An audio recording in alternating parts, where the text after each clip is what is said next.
Siang, Ibu. Selamat siang, Bu. Bagaimana kabarnya hari ini? Semoga dalam keadaan sehat ya. Alhamdulillah kabar baik, Ibu. Semoga Ibu dan keluarga juga sehat selalu. Saya lihat akhir-akhir ini Ibu sibuk ya. Iya, Ibu, saya sibuk. Akhir-akhir ini saya sibuk karena saya sebagai wali kelas dan guru IPA. Ada wali murid saya akhir-akhir ini sering murung dan tidak semangat belajar. Alhasil nilainya juga menurun. Saya sudah tanya ke guru-guru lain. Ternyata siswa itu akhir-akhir ini memang sering murung dan melamun. Itu kata dari guru-guru lain. Saya sebagai guru mapel dan wali kelas merasa prihatin karena siswa tersebut adalah siswa yang berprestasi, Ibu. Apa karena pembelajarannya kurang menyenangkan buat dia, Ibu? Saya rasa pembelajaran yang saya lakukan dengan guru-guru lain sudah baik. Saya merasa juga guru-guru lain sudah kreatif. Cuman kata guru-guru lain, siswa ini sering murung dan melamun.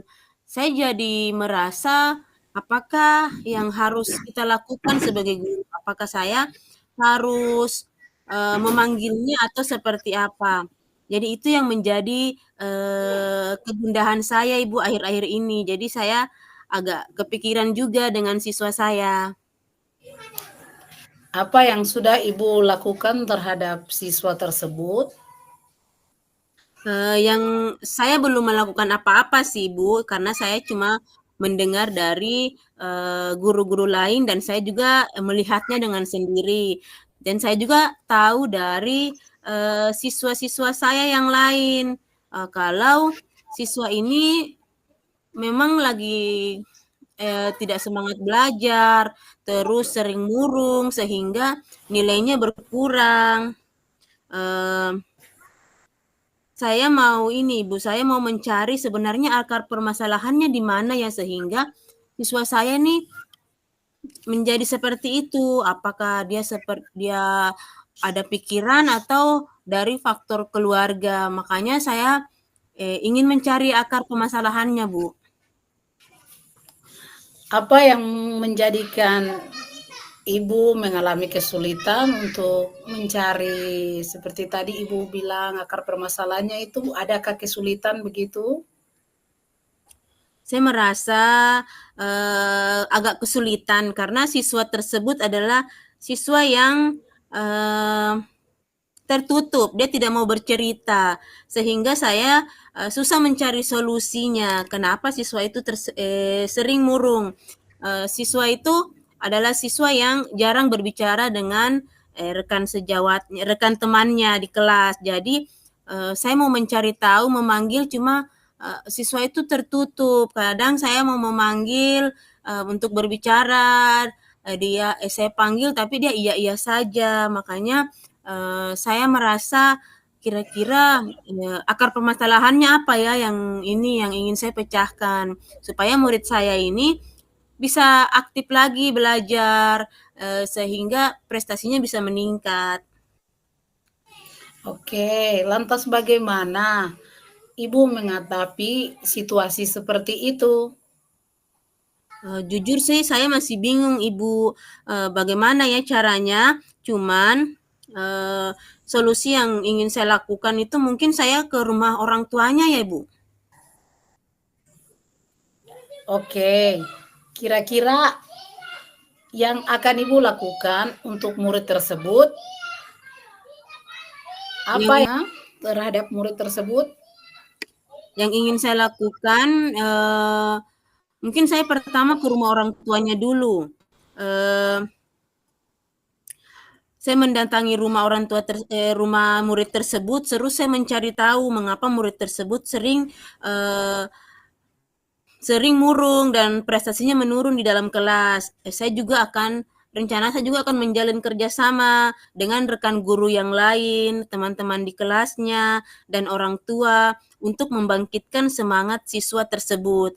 Karena saya merasa rugi rugi siswa itu, anak adalah anak yang pintar, adalah anak yang cerdas, kalau, dia prestasinya menurun kan sayang begitu. Apalagi, sudah kelas 9, jadi untuk persiapan ujian dan lain-lain, jadi itu yang menjadi, saya prihatin seperti itu, Bu. Jadi nanti rencananya saya ingin menjalin kolaborasi dengan, rekan-rekan guru, teman-temannya di kelas, terutama juga di keluarga. Saya akan menanyakan ke orang tuanya, kira-kira, siswa saya ini kenapa? Sehingga bisa terjadi hal-hal, mungkin ada hal-hal yang dia tidak senangi atau ada hal-hal yang, menurut dia itu, membosankan atau seperti apa. Seperti itu, Bu. Bagus, Bu. Lantas apa yang akan Ibu jadikan sebagai prioritas dalam rencana Ibu tersebut? Baik, prioritas saya yang akan saya terlebih dahulu adalah mendatangi rumah murid tersebut untuk mengetahui kira-kira, siswa saya ini kenapa, dan saya akan terlebih dahulu menjalin kolaborasi dengan orang tua murid tersebut. Saya akan menanyakan, apakah ada masalah keluarga, mungkin orang tua bisa, berkomunikasi dengan anak, memberikan anak semangat lagi untuk belajar, sehingga nanti, ketika dia di sekolah, dia bisa belajar dengan baik, tidak ada beban pikiran seperti itu. Saya juga, mudah-mudahan, keluarganya atau orang tuanya, menerima itikad baik saya, untuk, memecahkan masalah ini. Mungkin dari keluarganya yang dia merasa bahwa keluarganya tidak memperhatikan atau seperti apa. Jadi yang akan saya prioritaskan terlebih dahulu yaitu saya ingin menjalin kolaborasi dulu dengan orang tua siswa tersebut. Ya, benar, Bu.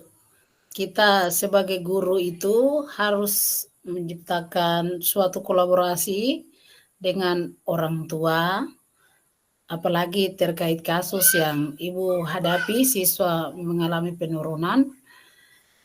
Ya, kira-kira apa komitmen Ibu terhadap rencana yang sudah Ibu buat?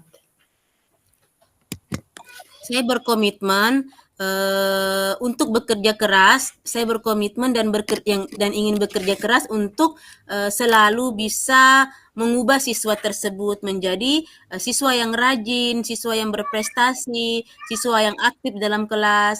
Jadi, saya berkomitmen ketika saya sudah menjalin kolaborasi dengan orang tuanya dengan baik, saya berharap apa yang saya lakukan itu bisa, menjadikan siswa itu, mengubah pikirannya bahwa, sekolah itu adalah tempat belajar, tempat menuntut ilmu, tempat berprestasi. Makanya, saya selalu, nanti saya akan tekankan kepada siswa tersebut pentingnya belajar, karena siswa tersebut adalah siswa yang berprestasi di dalam kelas, apalagi sudah kelas 9 untuk mempersiapkan ujian, terus saya akan, lebih aktif lagi, dalam belajar. Mungkin dari saya juga memerlukan, untuk belajar bagaimana nantinya saya bisa, membangkitkan semangat siswa saya ketika di dalam kelas. Oke, Bu. Itu komitmen Ibu untuk nanti Ibu laksanakan kepada siswa. Ya, Ibu, apakah dalam komitmen Ibu ini adakah orang-orang yang Ibu tunjuk atau Ibu ingin supaya mereka membantu Ibu di dalam komitmen Ibu ini? Baik, yang terlibat dari kegiatan saya, yang ingin saya lakukan, yang pertama-tama saya akan, meminta izin dulu kepada kepala sekolah, apa yang saya lakukan ini. Terus yang kedua saya akan, menjalin kolaborasi juga dengan, guru mapel yang lainnya. Jangan sampai, murid itu sudah senang dengan saya, tiba-tiba masuk di pelajaran lain, dia kurang semangat lagi. Jadi saya nanti akan menjalin kolaborasi dengan, guru-guru lain agar bisa menyampaikan tentang siswa tersebut, di dalam pembelajaran guru bisa memahami bahwa apa-apa yang kita bisa lakukan untuk siswa tersebut. Terus saya juga akan menjalin kerjasama, kolaborasi dengan teman kelasnya. Jadi mungkin dalam kelasnya temannya membuat dia senang, membuat dia nyaman di dalam kelas. Terus yang terakhir eh, orang tua. Jadi orang tua yang akan menjadi teman kolaborasi saya sehingga dapat menjaga atau melihat bahwa yang dilakukan siswa karena di sekolah itu paling 5 sampai 6 jam saja. Selebihnya itu di lingkungan, di rumah. Jadi saya meminta bantu ke orang tua untuk bagaimana bisa supaya nantinya siswa itu bisa aktif lagi untuk belajar. Jadi orang tua memperhatikan apa-apa yang anak-anak lakukan, apa-apa yang tidak boleh dilakukan. Jadi seperti itu, Ibu. Yang akan saya yang membantu saya dalam kegiatan yang saya akan laksanakan ini. Oke, Ibu. Itu adalah rencana dan komitmen yang tepat yang Ibu sudah buat untuk mencari solusi atau menyelesaikan persoalan terhadap siswa yang Ibu hadapi di kelas. Ya, setelah dari kegiatan kita hari ini, kira-kira kapan kita bisa bertemu lagi untuk merefleksikan bagaimana rencana Ibu sudah dilaksanakan, sudah berjalan baik atau belum? Kira-kira kapan lagi baru kita akan bertemu? Uh, Minggu ini saya baru rencana akan ke rumah siswa tersebut. Mudah-mudahan ketika saya ke rumahnya orang tuanya bisa menerima saya dengan baik. Setelah itu minggu depan kita bisa mengatur waktu. Saya akan mengatur waktu dengan melihat jadwalnya Ibu. Apakah kita bisa bertemu di jadwal yang saya telah tentukan. Ibu juga tidak ada kesibukan, jadi kita bisa berbicara santai tentang apa yang telah saya lakukan, apa yang perlu saya refleksikan, apakah berhasil atau tidak yang telah saya komitmen untuk buat. Jadi yang saya lakukan ini mudah-mudahan murid saya bisa berubah seperti itu, Ibu. Ya, Ibu, baik. Semoga semua rencana dan prioritas yang Ibu sudah persiapkan dan akan laksanakan terhadap siswa, harapan saya semoga berhasil ya. Baik Ibu, saya merasa lega karena sudah berbicara dengan Ibu Natalia. Saya merasa, oh ternyata saya berbicara ini serasa plong. Dari kemarin saya sibuk urus asana, urus ini. Ternyata ketika saya berbicara, Ibu mendengarkan saya, mengeluarkan pendapat. Saya merasa bahwa, oh ternyata ini yang harus saya lakukan terlebih dahulu. Ini prioritas saya terlebih dahulu yang akan saya lakukan. Terima kasih Ibu Natalia sudah mendengarkan saya. Sama-sama. Ibu terima